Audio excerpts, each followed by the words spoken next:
سبحان اللہ، کبھی کبھی انسان سوچتا ہے کہ اللہ کے محبوب صلی اللہ علیہ وسلم کی زندگی کیسی تھی؟ کیا وہ بھی دنیا کے آرام و آسائش میں رہے یا سادگی اور قناعت کا نمونہ بن کر؟ آج ہم ایسا واقعہ سننے جا رہے ہیں جو ہمارے دلوں کو جھنجھوڑ دے گا۔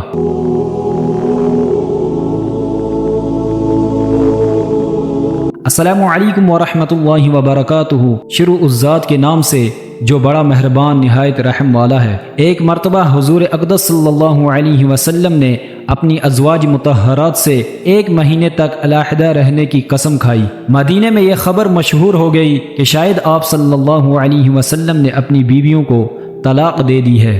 جب حضرت عمر رضی اللہ عنہ کو یہ خبر ملی تو وہ دوڑتے ہوئے مسجد نبوی پہنچے۔ مسجد میں لوگوں کو غمگین پایا، بیویاں بھی اپنے اپنے گھروں میں غمگین تھیں۔ اپنی بیٹی حضرت حفصہ رضی اللہ عنہا کے پاس تشریف لے گئے اور فرمایا کہ اب کیوں روتی ہو؟ کیا میں نے ہمیشہ اس بات سے نہیں ڈرایا تھا کہ حضور صلی اللہ علیہ وسلم کی ناراضگی کی کوئی بات نہ کیا کرے؟ اس کے بعد مسجد میں تشریف لائے۔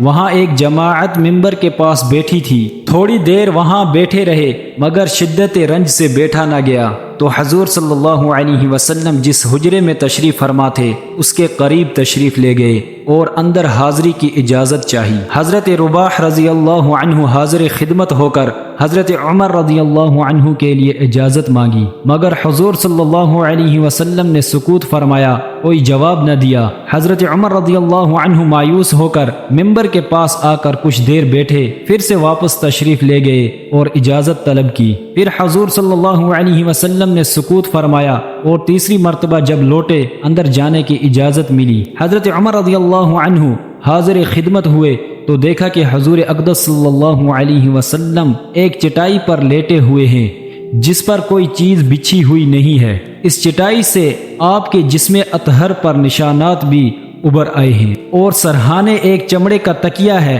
جس میں کھجور کی چھال بری ہوئی ہے۔ حضرت عمر رضی اللہ عنہ فرماتے ہیں، میں نے سلام کیا اور سب سے اول تو یہ پوچھا کہ کیا آپ نے بیویوں کو طلاق دے دی؟ آپ صلی اللہ علیہ وسلم نے فرمایا نہیں۔ اس کے بعد میں نے دل لگی کے طور پر حضور صلی اللہ علیہ وسلم سے عرض کیا، یا رسول اللہ صلی اللہ علیہ وسلم، ہم قریشی لوگ عورتوں پر غالب رہتے تھے مگر جب مدینہ آئے تو دیکھا کہ انصاری عورتیں مردوں پر غالب ہیں۔ ان کو دیکھ کر قریش کی عورتیں بھی ان سے متاثر ہو گئیں۔ اس بات سے نبی کریم صلی اللہ علیہ وسلم کے چہرے انور پر تبسم کے آثار ظاہر ہو گئے۔ میں نے دیکھا کہ گھر کا کل سامان یہ تھا، 3 چمڑے اور 1 مٹھی جو کونے میں پڑی تھی۔ میں نے ادھر ادھر دیکھا تو اس کے سوا کچھ نہ ملا۔ یہ منظر دیکھ کر حضرت عمر رضی اللہ عنہ کے دل پر اثر ہوا اور عرض کیا، یا رسول اللہ صلی اللہ علیہ وسلم، روم و فارس کے کافر بادشاہ باغوں اور نہروں میں عیش کرتے ہیں اور آپ صلی اللہ علیہ وسلم